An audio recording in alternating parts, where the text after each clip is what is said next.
प्रधानमंत्री मोदी संबोधन कर રહ્યા છે। सीधा જઈએ। से दिल्ली आया तो तब भी आप में से कई लोगों से बहुत ही निकट परिचय मेरा रहा है और मुझे खुशी है कि आज सबसे मुझे मिलने का अवसर मिला है।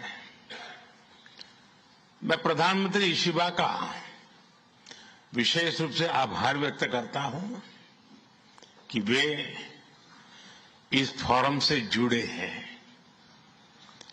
उनके बहुमूल्य वक्तव्यों के लिए मैं उनका अभिनंदन करता हूं। साथियों, भारत की विकास यात्रा में जापान हमेशा एक अहम पार्टनर रहा है। मेट्रो से लेकर मैन्युफैक्चरिंग तक, सेमीकंडक्टर से लेकर स्टार्टअप्स तक, हर क्षेत्र में हमारी साझेदारी आपसी विश्वास का प्रतीक बनी है। जापानी कंपनियों ने भारत में $40 बिलियन से ज्यादा का निवेश किया है। मात्र पिछले 2 वर्षों में $13 बिलियन का प्राइवेट इन्वेस्टमेंट हुआ है।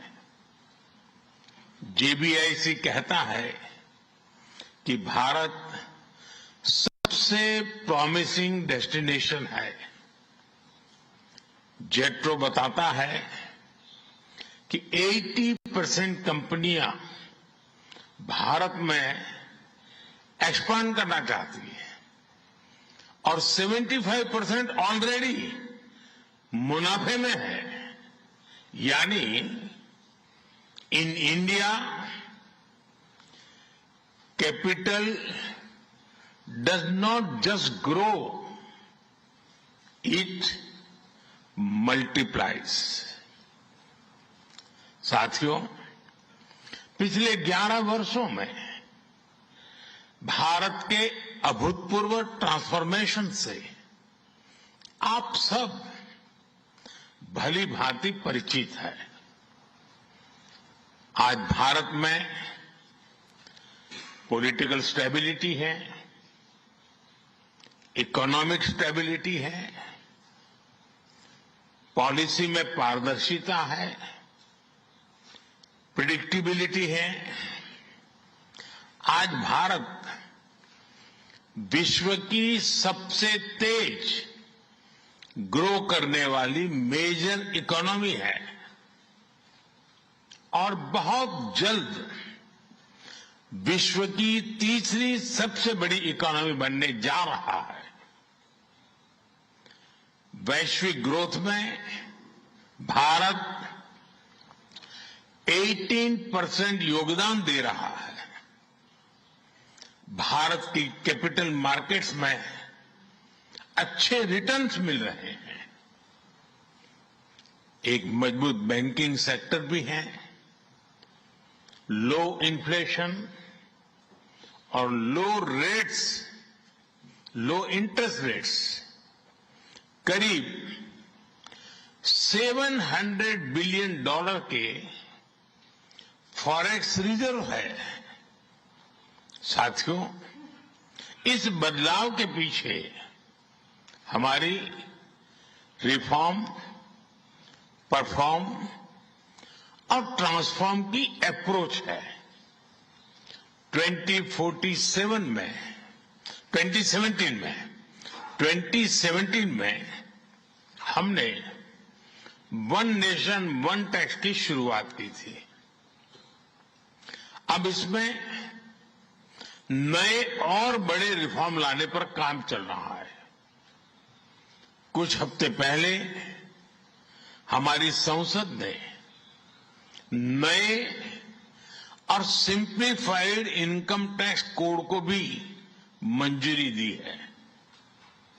हमारे रिफॉर्म्स केवल टैक्स प्रणाली तक सीमित नहीं है। हमने ईज ऑफ डूइंग बिजनेस पर बल दिया है, बिजनेस के लिए सिंगल डिजिटल विंडो अप्रूवल की व्यवस्था की है। हमने 45,000 कंप्लायंसेस रेशनलाइज किए हैं। इस प्रक्रिया को गति देने के लिए डीरेगुलेशन पर एक उच्च स्तरीय कमेटी बनाई गई है। डिफेंस और स्पेस जैसे सेंसिटिव क्षेत्रों को प्राइवेट सेक्टर के लिए खोल दिया गया है। अब हम न्यूक्लियर एनर्जी सेक्टर को भी खोल रहे हैं। साथियों, इन रिफॉर्म्स के पीछे हमारा विकसित भारत बनाने का संकल्प है, हमारा कमिटमेंट है, कन्विक्शन है और स्ट्रेटेजी है। और विश्व ने इसे रिकॉग्नाइज ही नहीं, एप्रिशिएट भी किया है। S&P ग्लोबल ने 2 दशक बाद भारत के क्रेडिट रेटिंग अपग्रेड किए हैं। The world is not just watching India, it is counting on India. साथियों, अभी भारत जापान बिजनेस फोरम की रिपोर्ट प्रस्तुत की गई। कंपनियों के बीच हुई बिजनेस डील्स, इसका बड़ा विस्तार से वर्णन दिया गया। इस प्रगति के लिए मैं आप सभी का बहुत बहुत अभिनंदन करता हूं। हमारी साझेदारी के लिए मैं भी कुछ सुझाव बड़ी नम्रतापूर्वक आपके समक्ष रखना चाहूंगा। पहला है मैन्युफैक्चरिंग। ऑटो सेक्टर में हमारी भागीदारी बेहद सफल रही है और अभी प्रधानमंत्री जी ने इसका विस्तार से वर्णन किया। हम साथ मिलकर वही magic batteries, robotics, semiconductor, ship building और न्यूक्लियर एनर्जी में भी दोहरा सकते हैं। साथ मिलकर हम ग्लोबल साउथ, विशेषकर अफ्रीका के विकास में अहम योगदान दे सकते हैं। मैं आप सबसे आग्रह करता हूं, कम make in India, make for the world. Suzuki और डाइकिन की सक्सेस स्टोरीज आपकी भी सक्सेस स्टोरीज बन सकती है। दूसरा है टेक्नोलॉजी और innovation. Japan tech power house है और भारत एक टैलेंट पावर हाउस है। भारत ने AI, semiconductor, quantum computing, biotech और स्पेस में बोल्ड और एम्बिशियस इनिशिएटिव लिए हैं।